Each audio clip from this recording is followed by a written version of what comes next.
Morning, guys. How's it going? Last night I got in this 1977 Arctic Cat Lynx 250 engine. Uh, was having a lean condition, um, so you know, assumed it would be either an intake leak or crank seals were leaking. So crank seals. This one looks to be leaking. There's some rust in there. There was a little bit of water in the bottom when I split it. And they're hard. I mean, they're 45 years old, especially this one. This is the magneto side one. Very dirty, really hard. So they probably were leaking a little bit, but more so someone had it apart in the past, and there's supposed to be gaskets on both sides. And there was no gasket there. No sealer and nothing, just metal to metal. So that was probably the issue, and you can see the bottom of the piston. I don't know if you can see that, but it's pretty burnt, so that indicates pretty lean. Other than that, 45-year-old piston, look how thick that baby is. It's an art piston, Suzuki, a Suzuki engine. It's an art made by Art, who makes all the Japanese OEM pistons still to this day. And it's so heavy and thick, but the rings are good still. It still had good compression. I have a new piston coming, but could have reused this. But yeah, they don't make them like that anymore, that's for sure. The cylinder, to my surprise, is coated.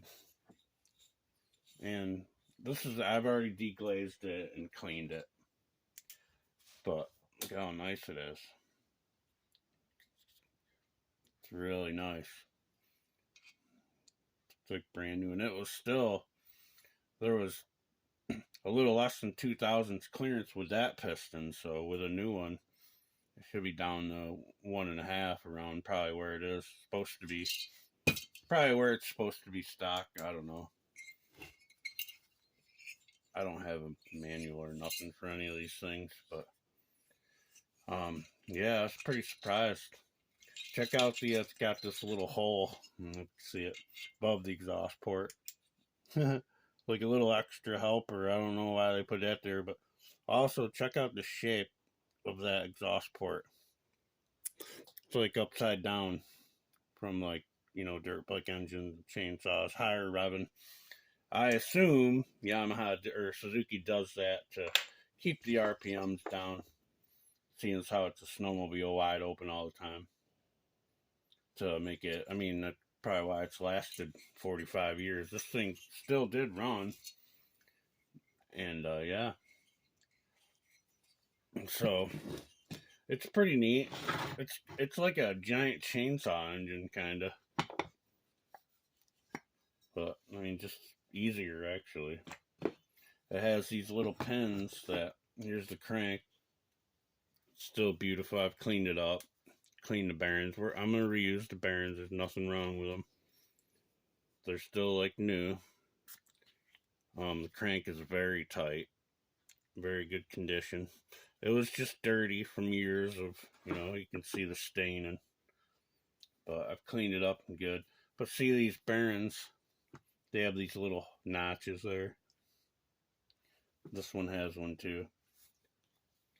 So the bottom case has these pins that lock the bearing in. So if you ever take one of these apart, I noticed them as soon as I took it apart, and I just pulled them out with a magnet. But yeah, that keeps the bearings in place apparently. And it has a retainer on this side. And yeah, pretty simple.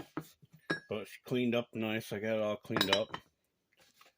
Parts will be in Friday for this one and be quick, easy done. I guess these made like 22 horsepower stock, but I'm sure back in the day they were getting a lot more out of these. There's so much you could take, but it's not bad.